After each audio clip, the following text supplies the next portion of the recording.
Assalamualaikum warahmatullahi wabarakatuh. Perkenalkan, nama saya Nurian Kasim dengan NIM S1S12202.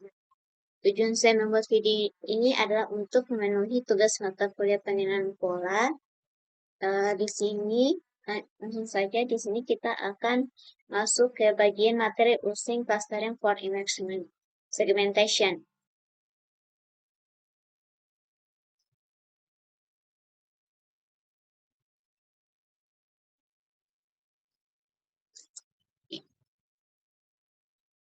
Segmentasi gambar adalah tugas mempartisi gambar menjadi beberapa segmen dalam segmentasi semantik. Semua piksel yang merupakan bagian dari jenis objek yang sama ditetapkan ke segmen yang sama. Misalnya, dalam sistem penglihatan mobil Sway-Kemudi, semua piksel yang merupakan bagian dari gambar pejalan kaki mungkin ditetapkan ke segmen pejalan kaki. Akan ada satu segmen yang berisi semua pejalan kaki. Dalam segmentasi contohnya, semua piksel yang merupakan bagian dari objek individu yang sama ditetapkan ke segmen yang sama.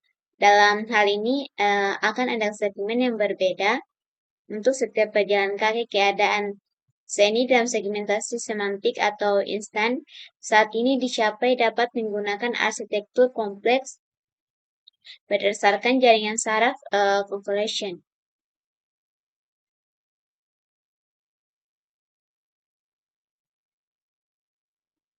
Di sini kita akan melakukan sesuatu yang jauh lebih sulit, yaitu segmentasi gambar dengan citra satelit di Kabupaten Buton Tinggi, Desa Lombok. Nah, kita hanya akan menetapkan piksel ke segmen yang sama. Jika memiliki warna yang serupa dalam untuk aplikasi mungkin cukup jika kita ingin menganalisis citra satelit untuk mengukur berapa banyak total luas hutan yang ada di suatu wilayah segmentasi. Bebek saja pertama kita gunakan fungsi imret.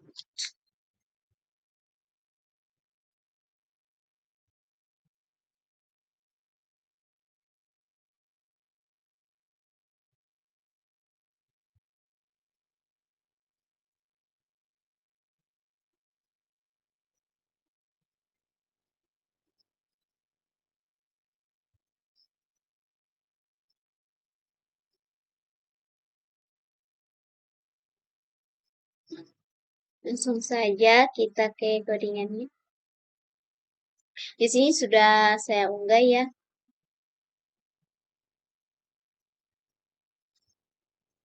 Terus saya unggah gambarnya langsung saja.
Nah, di sini pertama itu kita gunakan untuk mengimpor modul OS yang mungkin kita akan meneteskan sistem file. Setelah itu, seperti mengumumkan part directory atau merasa keberadaan file. Dalam kasus ini, OSPath join akan digunakan untuk membuat file secara aman dan sesuai dengan sistem operasi. Dan baris kedua, kita akan mengimpor fungsi imret dari matplotlib image yang digunakan untuk membaca file gambar, misalnya JPG atau PNG, dan mengubahnya menjadi array numpy yang bisa digunakan untuk proses pengolahan citra. Itu baris ketiga, baris ini melakukan 3 hal. Yang pertama, kita akan menyusun path menuju file gambar karena hanya satu argumen.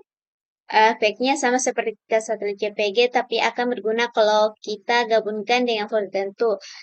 Setelah itu, Imret ini dia akan membaca gambar dari path tersebut. Hasil pembacaan berupa array disimpan ke dalam variabel image. Jadi variabel image sekarang menyimpan data gambar dalam bentuk array NumPy.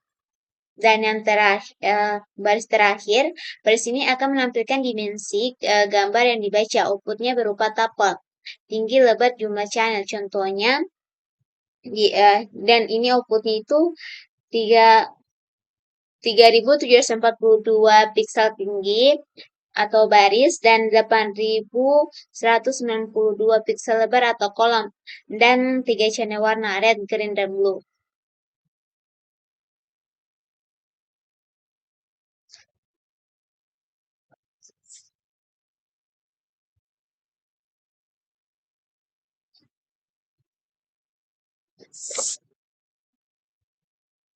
Gambar direpresentasi sebagai array 3 dimensi. Ukuran dimensi pertama adalah tinggi, yang kedua adalah gambar, dan yang ketiga adalah jumlah saluran warna. Dalam hal ini merah, hijau, dan biru atau RGB.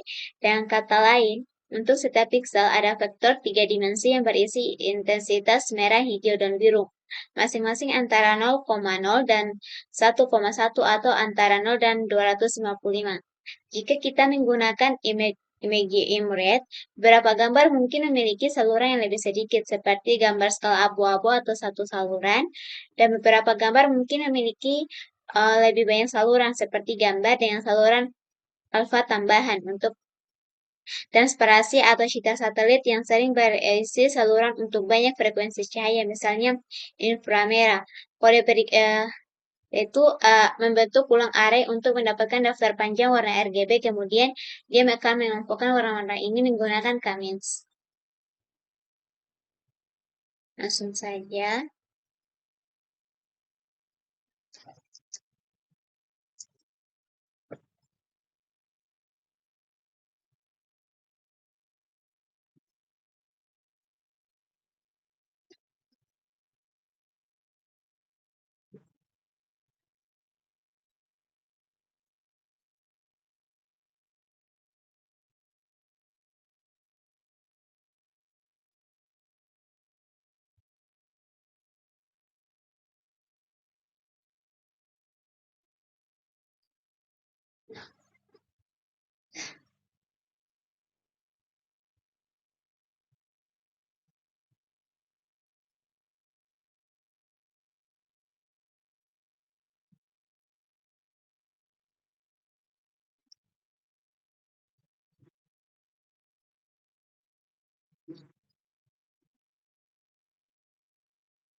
Nah, di sini kita akan menggunakan segmentasi citra menggunakan Cummins clustering.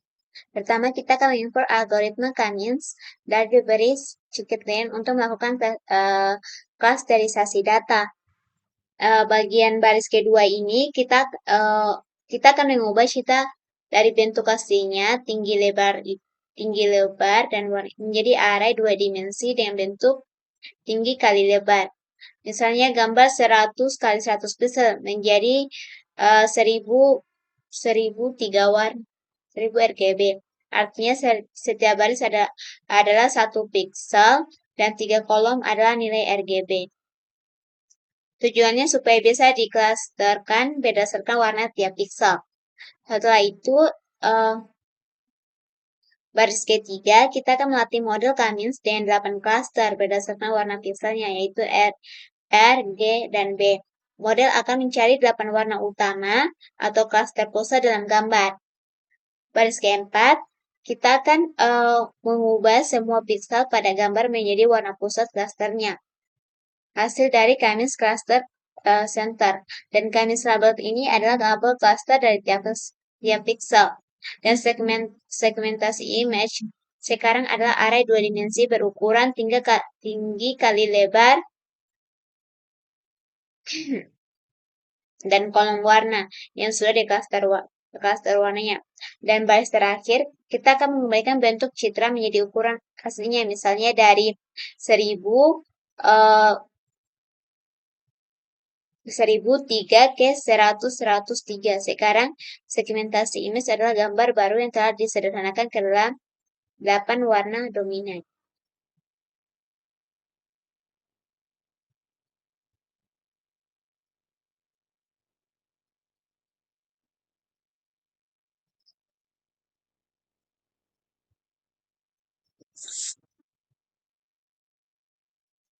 Misalnya, ini dapat mengidentifikasi gugus warna untuk semua nuansa hijau.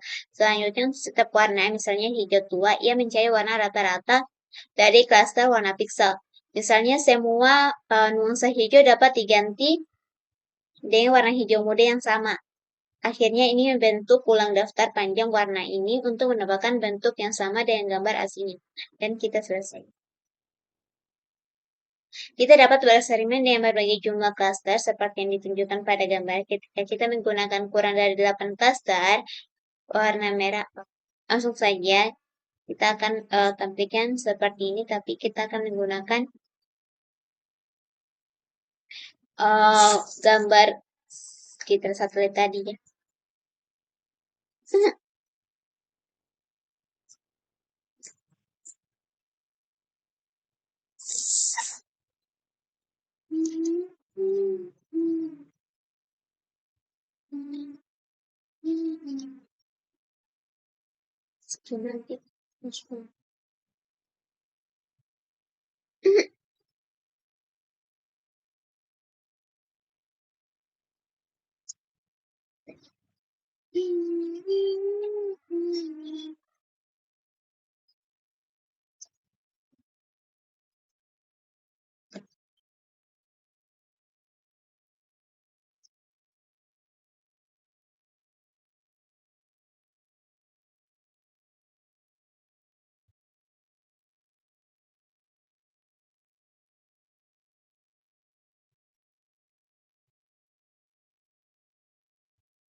Nah, di sini kita melakukan teknik image segmentation berbasis cluster warna menggunakan Cummins.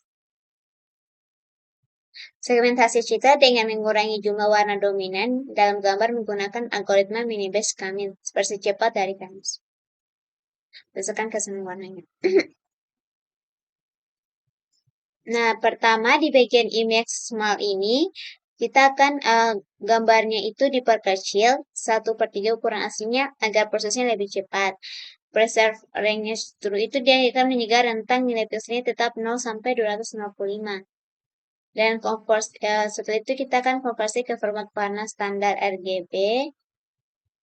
Dan bagian ini baris ke 23.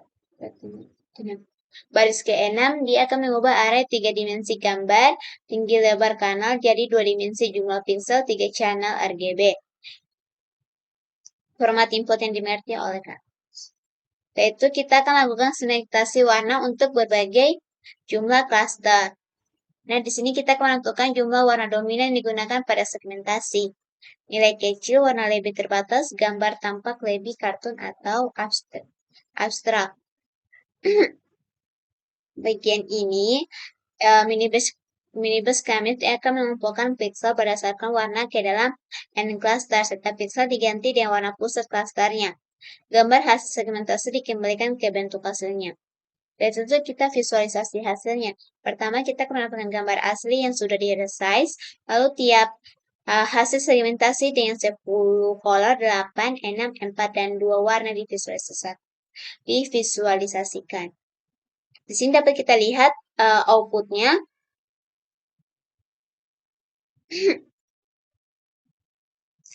Di sini gambar asli gambar penuh warna alami. Dia mencakup ratusan hingga ribuan kombinasi warna RGB, detail sangat tajam. Nah, di sini kita dapat lihat lautnya itu biru kehijauan, rumah-rumah, vegetasi, hutan atau hijau tua, dan bayangan dan jalan. Bagian kedua 10 color. Gambar ini sudah disederhanakan tapi masih mempertahankan variasi warna lautnya masih, dan warna atap rumahnya masih bisa dibedakan sedikit, dan vegetasinya terlihat seperti gradasi hijau. Setelah itu cocok kalau kita ingin mengurangi kompleksitas tanpa kehilangan banyak informasi visual. Perbedaan utama di gambar asli dan 10 color ini, dia warna-warnanya halus seperti bayangan atau atap yang sebelum memiliki banyak gradasi, kini diganti dengan satu warna dominan per kelompok. Nah, di bagian 8 colornya, dia sedikit lebih sederhana dari 10 warna. Beberapa warna bangunannya mulai bergabung, misalnya merah dan putih, jadi satu warna pucat. Dan laut dan daratannya masih bisa dibedakan, tapi kontrasnya mulai menurun. Yaitu bayangan atau area gelap jadi lebih dominan karena digabung dalam klaster gelap. Dan perbedaannya itu detail warna berkurang, terutama pada bangunan dan vegetasi. Masih bisa digunakan untuk analisis wilayah yang butuh informasi dasar warna. Nah, bagian 6 color ini, dia hanya 6 warna dominan, lebih banyak gabungan warna. Laut, vegetasi, dan bangunan masing-masing mulai menyatu dalam 1-2 warna besar. Dan gambarnya mulai kehilangan tekstur halus. Beberapa jalan dan atap sudah mulai menyatu dengan warna tanah dan gelap, warna tanah atau gelap. Perbedaannya itu gambar tampak lebih flat, informasi cukup untuk klasifikasi kasar, misalnya pemukiman atau bukan. Bagian 4 color ini, dia terjadi penyederhanaan besar yaitu laut terlihat sebagai satu warna saja, dan vegetasi dan bangunan sudah dibedakan, bayangan sangat dominan, detail rumah dan jalan hampir tidak terlihat lagi. Perbedaannya, gambar sudah terlalu abstrak untuk segmentasi objek kecil, cocok kalau ingin mengidentifikasi wilayah makro seperti hutan, air, atau bangunan. Nah, bagian terakhir, segmentasi dual color, hanya 2 warna dominan, hasil paling sederhana. Bayangan dan bangunan menyatu jadi satu warna gelap. Area terang seperti atap putih atau pasir menyatu jadi warna terang. Gambar tidak bisa lagi membedakan objek kecil. Perbedaannya hanya cocok untuk klasifikasi binar, misalnya air versus darat. Tidak bisa digunakan untuk klasifikasi detail seperti rumah atau jalan. Nah, lanjut kita ke bagian using clustering for semi-supervision learning.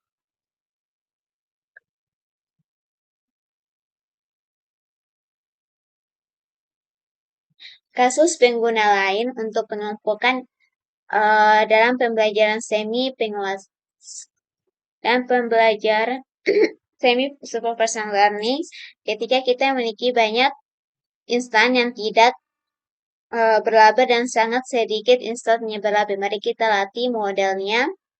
Regresi logistik pada sampel 50 insan berlabel dari himpunan data digit.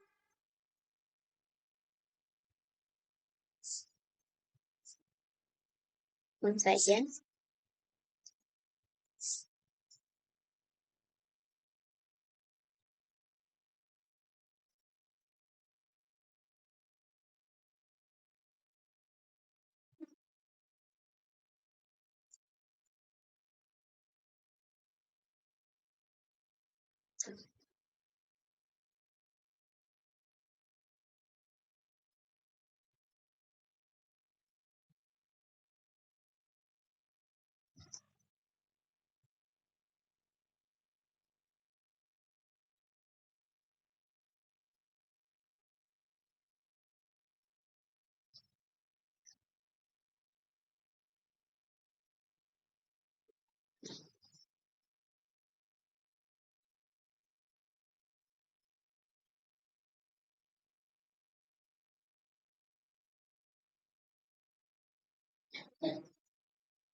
Nah, ini kita akan loading dari sekian dataset. Fungsi loading itu digunakan untuk membuat dataset angka tulisan tangan.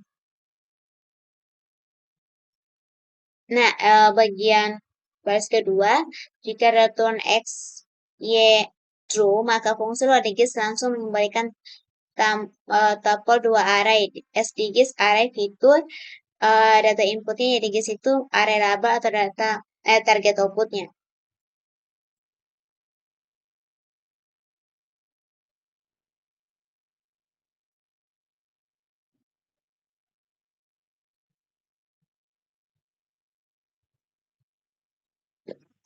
Itu kita akan membagi dataset menjadi data latih dan data uji.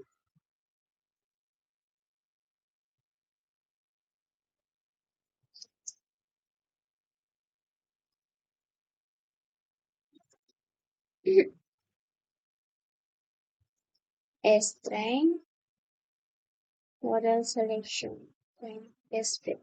Strength, test, strength, test. Strength, test fit, S digit, Y digits.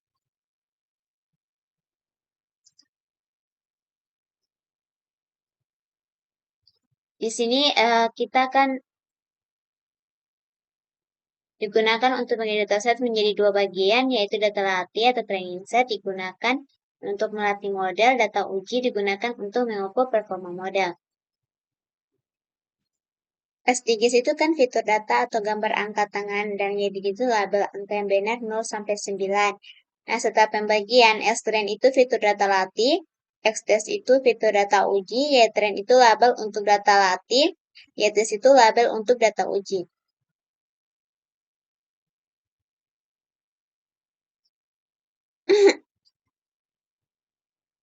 Nah, langsung kita akan voting.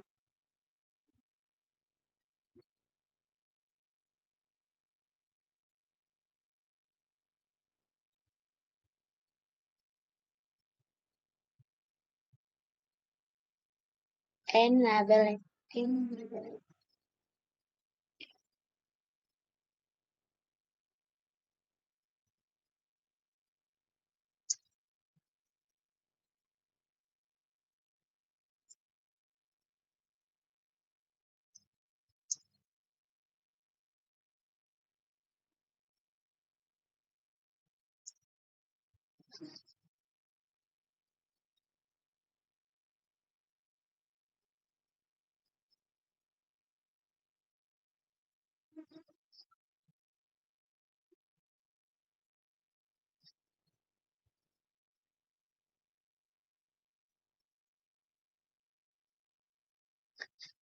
Di sini kita hanya akan menggunakan 50 data pertama yang memiliki label. Untuk itu kita akan membuat objek logistik regression, model klasifikasi linear yang umum digunakan. Setelah itu kita akan melatih model hanya menggunakan 50 data tadi. 50 data pertama dari S-trend dan Y-trend. Dan setelah itu kita akan evaluasi log correct.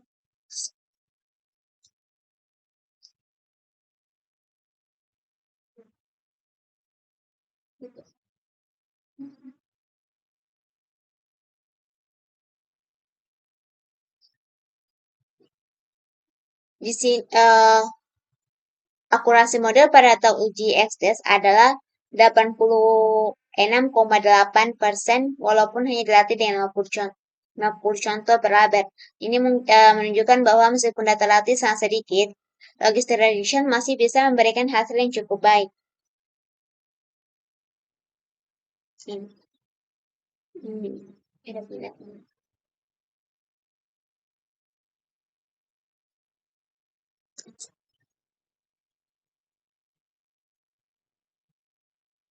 Seharusnya tidak mengherankan bahwa ini jauh lebih rendah dari sebelum. Ketika kita melatih model pada set pelatihan, mari kita lihat bagaimana kita bisa melakukan yang lebih baik. Pertama, mari kita mengumpulkan set pelatihan menjadi 50 cluster. Setelah itu kita setiap cluster, mari kita cari gambar yang paling dekat dengan centroid. Kita akan menyebut gambar-gambar ini sebagai gambar perwakilan. Jadi bagian sini.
Representatif.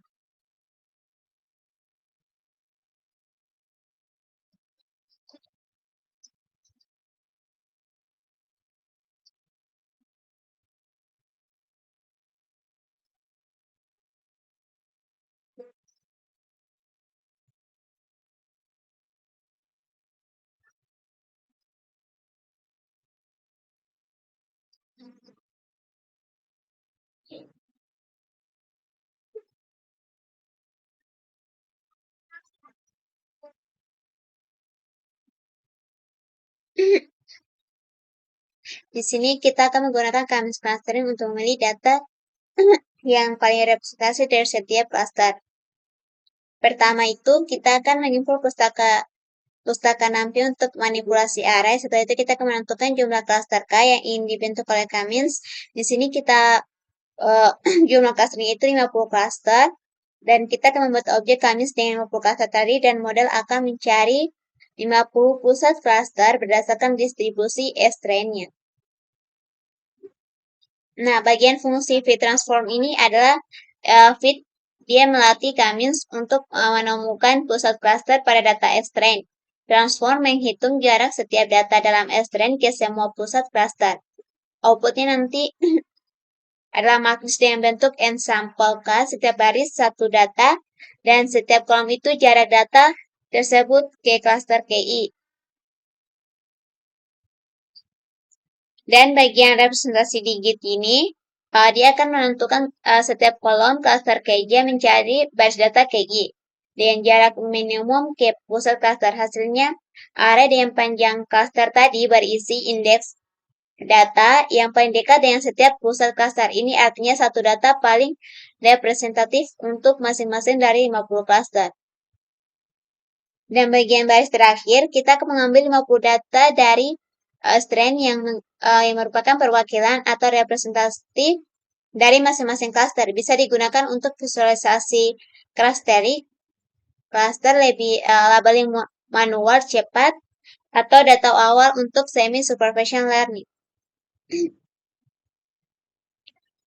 Setelah itu, kita akan buat codingan yang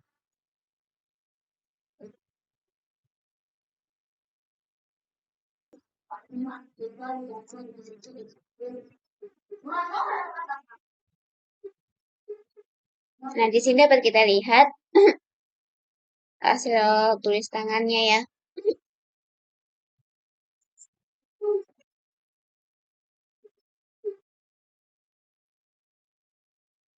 Kita akan mendapatkan gambar grid 50 kali 10 dari 50 digit tulisan tangan yang paling representatif dari masing-masing klaster hasil Cummins.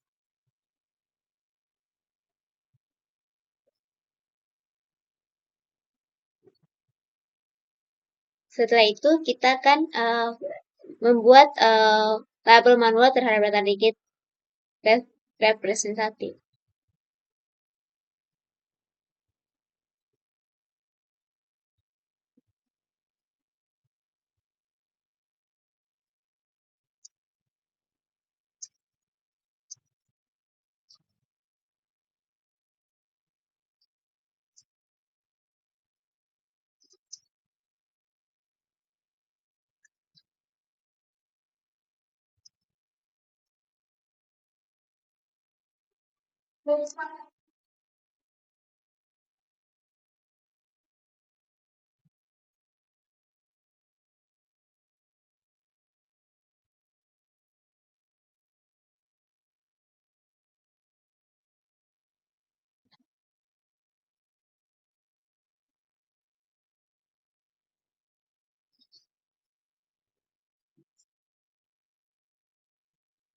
Sebelumnya kita kan memilih 50 digit representatif masing-masing dari satu klaster menggunakan Cummins.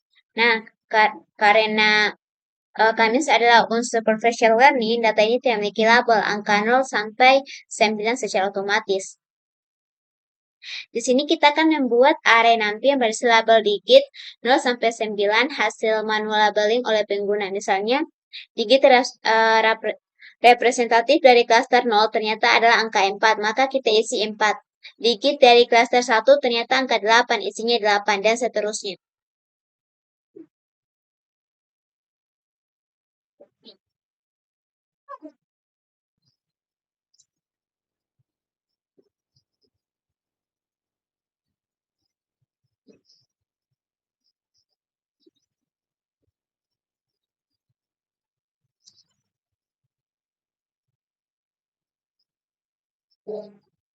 Di sini kita akan mengukur akurasi dari model logistic regression pada data uji. Meskipun hanya dilatih dengan 50 contoh, kita ingin tahu seberapa baik model ini bisa mengenali digit pada data uji. Misalnya hasilnya itu 0,91,78%. Berarti model mencapai akurasi 91% pada data uji.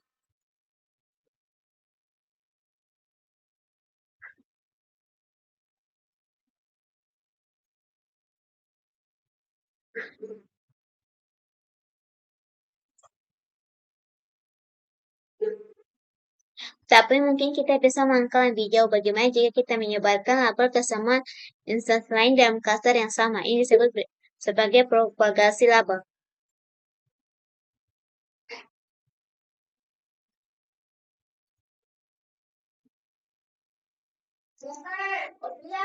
Kan di sini ada tahap pelatihan model logistic regression menggunakan seluruh data latih. Nah, setelah itu kita kan membuat insiden logistic regression.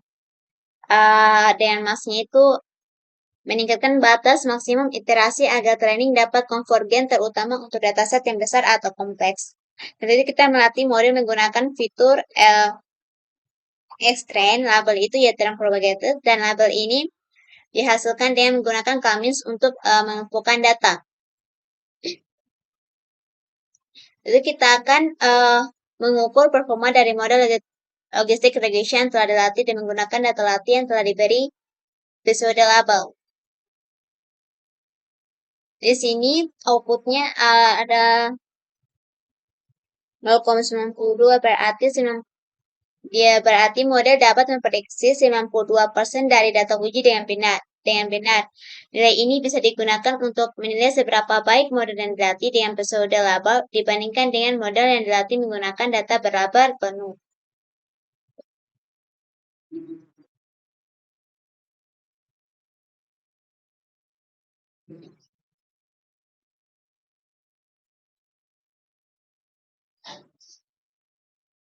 Sini kita akan melakukan proses penyaringan data latih berdasarkan jarak ke pusat klaster K-means dan kemudian kita akan memilih pusat data yang memenuhi kriteria tertentu yang untuk digunakan dalam pelatihan model. Di sini kita akan mendefinisikan persentil jarak yang digunakan untuk memilih data terdekat. Dalam hal ini, 99% data terdekat akan dipilih, sementara data yang jaraknya lebih jauh dari persentil ini akan disaring.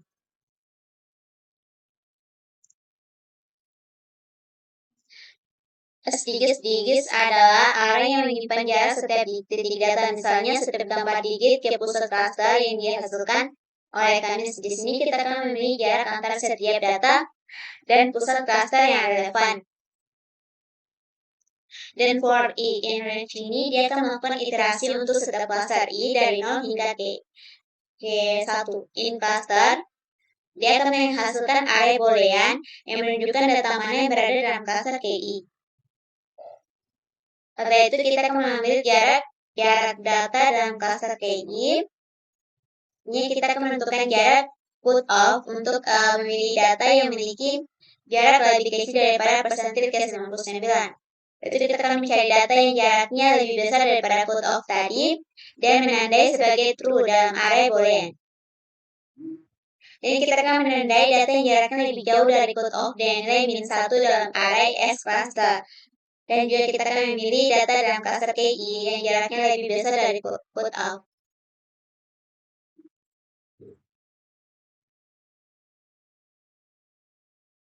Di sini kita akan melatih model regresi regression menggunakan dataset yang telah diproses. Kita akan membuat sebuah model logistik regression dengan meningkatkan jumlah iterasi maksimum selama proses pelatihan agar model dapat lebih banyak berulang untuk memastikan konvergensi terutama jika data besar atau lebih kompleks. Setelah itu kita akan melatih model logistik regression menggunakan data yang telah disaring. Dan kita akan juga mengukur akurasi model pada data uji. Akurasi dihitung sebagai presentasi prediksi yang benar terhadap total data uji. Dia akan memberi kita gambaran tentang bagaimana model yang dilatih dengan data yang telah disaring dapat mengenerasi ke data yang sebelumnya tidak sebelumnya. Di sini akurasinya itu 91%.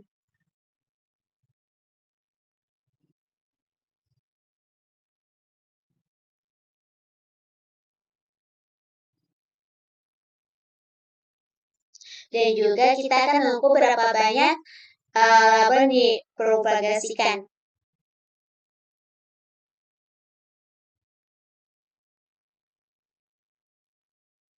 Di sini itu ada 90. Hasil dari mail itu dia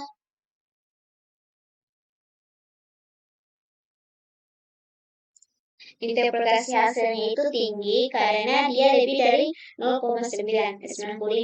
Ini berarti sebagian besar label yang dipropagasikan sesuai dengan label asli menunjukkan bahwa proses clustering dan prosedur labeling bekerja yang baik. Langsung saja kita masuk ke bagian DBS Scan.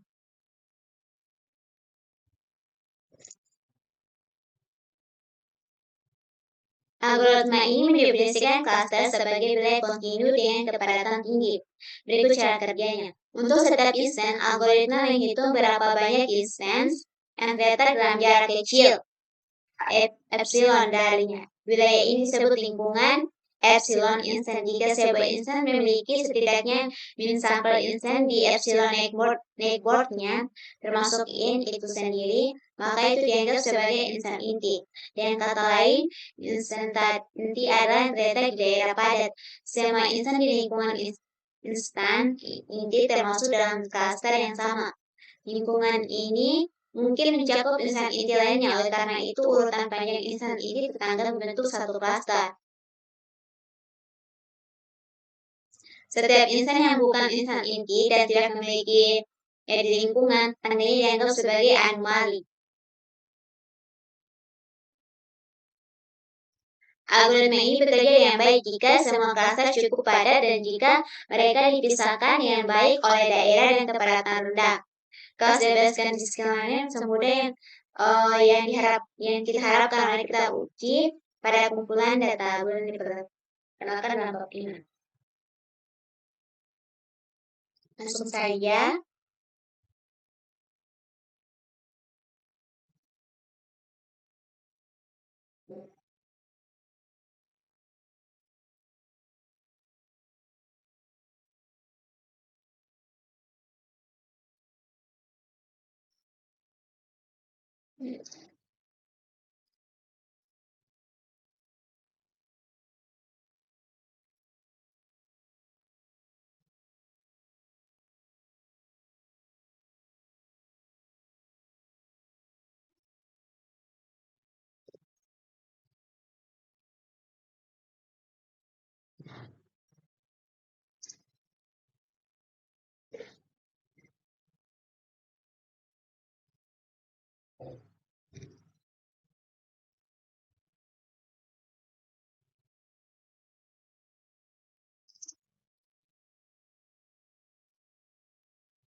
Di sini kita akan menggunakan EBSC untuk mengelompokkan data yang dibuat menggunakan dataset MEMS. Ini adalah fungsi yang digunakan untuk menghasilkan dataset sintesis dengan 2,5 bulan MEMS yang sering berdekatan. Di barisan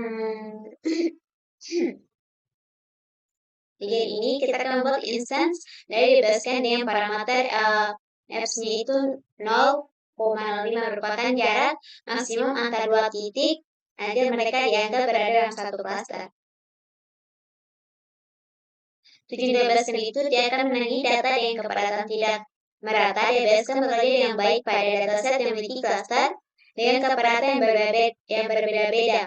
Deteksi noise dibebaskan dapat secara otomatis mendeteksi dan menandai data yang tidak sesuai dengan klaster sebagai noise atau outlier.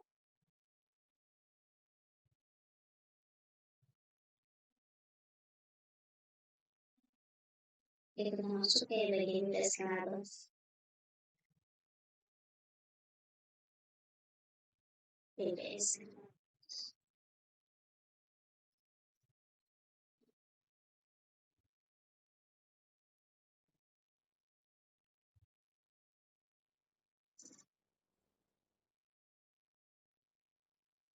Ini bisa.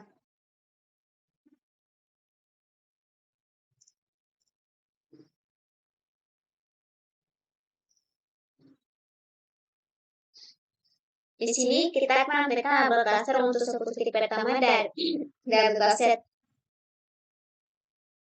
DBSCON adalah sub-atribut dari objek DBSCON yang berisi label cluster untuk setiap titik data setelah proses clustering selesai. Label ini akan menunjukkan keanggotaan setiap titik dalam cluster. Titik-titik yang termasuk dalam cluster akan diberi label numerik mulai dari 0 untuk cluster pertama, 1 untuk cluster kedua, dan seterusnya. Titik yang dianggap sebagai generalis akan diberi label -1.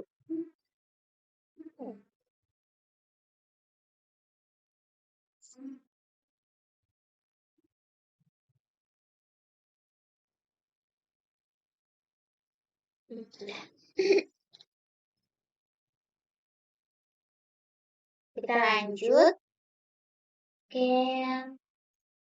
ini untuk menampilkan indeks sampel intinya.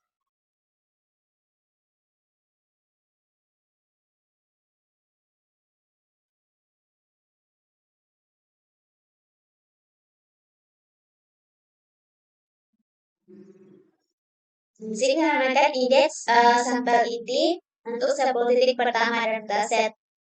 Ini adalah atribut dari objek DBSCON yang menyimpan indeks dari sampel inti setelah proses clustering. Sampel inti adalah titik-titik yang memenuhi kriteria untuk menjadi pusat cluster dalam algoritma DBSCON, yaitu titik-titik yang memiliki setidaknya min sampel titik tetangga dalam jarak X.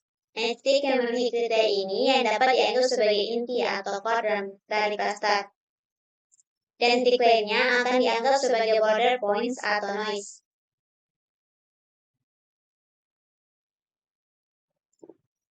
Kita akan lanjut ke bagian selanjutnya, yaitu DBSCON.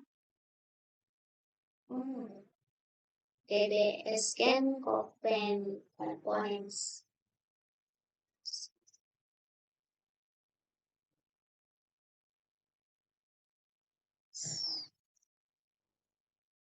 Di sini dia akan menuju pada titik komponen yang merupakan core sampel yang sebenarnya digunakan untuk membentuk cluster.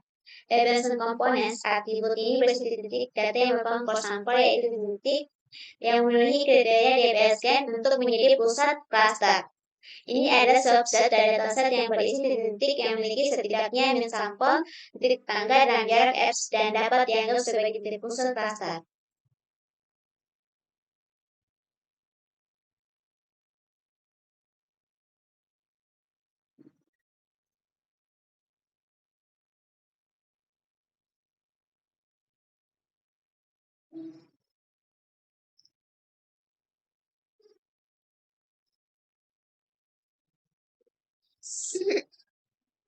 Pengelompokan ini dipersegi dalam kelas sebelah kiri. Dapat kita lihat. Seperti yang kita lihat, ia memiliki cukup banyak anomali ditambah 7 kelompok berbeda betapa mencolokkannya. Untungnya, jika kita memperluas lingkungan setiap event dengan meningkatkan F menjadi 0,2, kita mendapatkan pengelompokan sebelah kanan yang bersampel elektronis.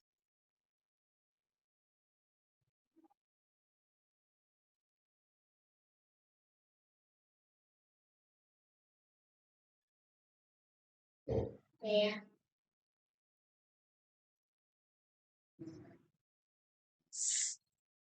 Agar melanjutkan, kelas 11 kan tidak memiliki metode predik, meskipun memiliki metode fit predik. Dengan kata lain, itu tidak dapat memprediksi klaster mana yang dimiliki insan baru. Keputusan implementasi ini dibuat karena algoritma klasifikasi yang berbeda dapat lebih baik untuk tugas yang berbeda sehingga penulis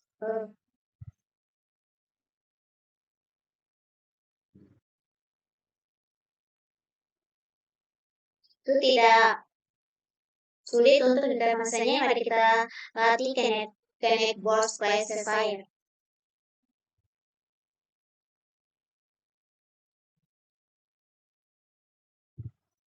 Di sini itu kita akan mengganti objek DBSCON yang sebelumnya dengan objek DBSCON 2 yang telah dilatih dengan parameter X02.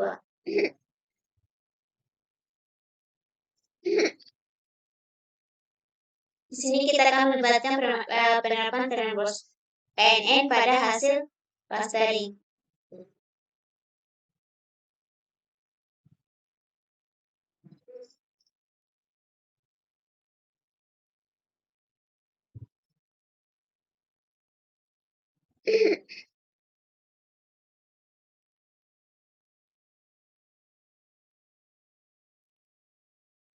Jadi kita akan membuat data baru. Contoh baru kita dapat memperoleh klaster mana yang kemungkinan besar mereka miliki dan bahkan memberikan probabilitas untuk setiap klaster. Di sini kita akan menggunakan model KNN-Wolf yang telah dilatih sebelumnya untuk memprediksi label atau klaster dari data baru.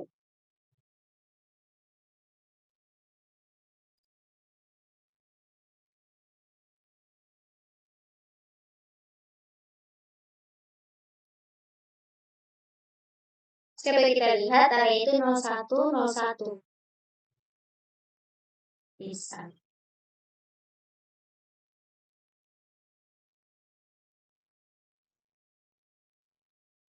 Yaitu kita akan melakukan probabilitas klasifikasi per data baru.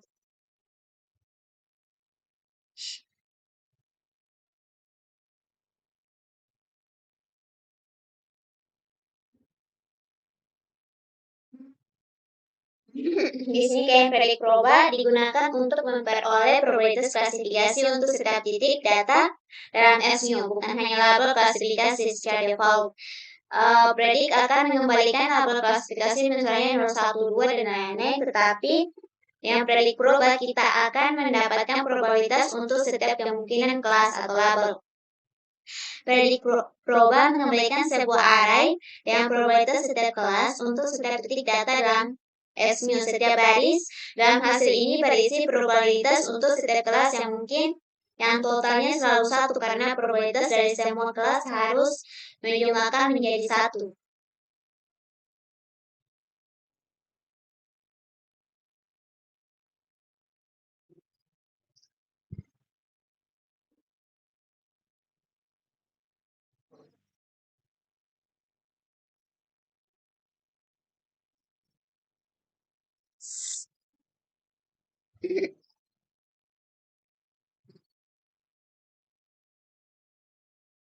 Batas-batasnya diwakili pada gambar yang ini.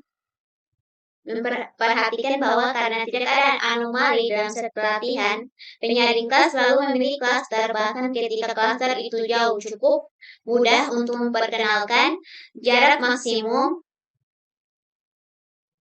Dalam hal ini, dua contoh yang jauh dari kedua klaster diklasifikasikan sebagai anomali. Untuk melakukan ini, gunakan metode Neighbors dan dari K-Neighbors Classifier. Mengingat sekumpulan insan ini jarak dan indeks K tetangga terdekat dalam set pelatihan dua matris masing-masing dengan K kolom. Langsung saja.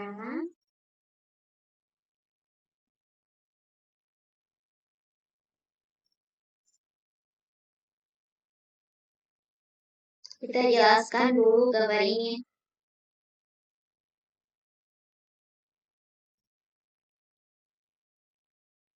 Di sini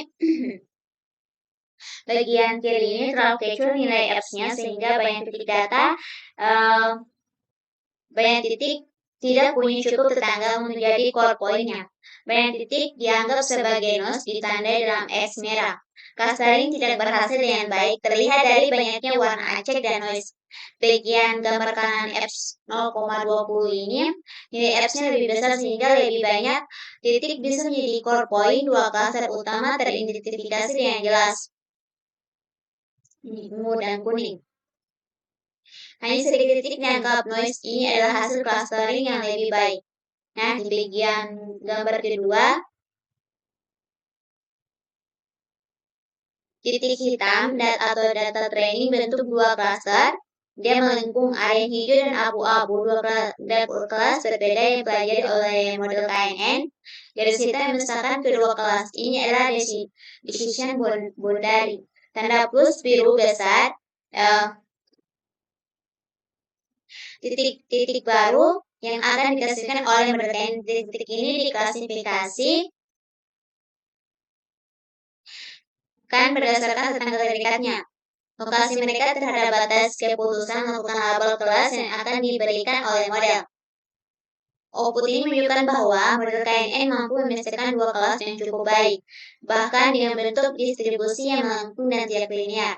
Titik baru SMU akan diprediksi masuk ke salah satu dari dua kelas abu-abu atau hijau tergantung pada posisi mereka.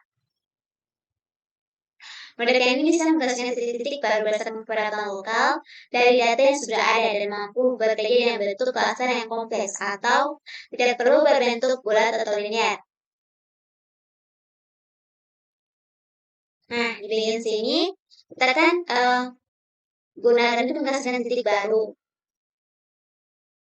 Nah, kode ini kan digunakan untuk cari tetangga terdekat dari titik baru dan data hasil DBSCAN. Nah, ambil label cluster dari tetangga itu jika terlalu jauh dari cluster maupun jarak lebih besar dari 0,2 agar titik itu noise atau tidak termasuk cluster manapun.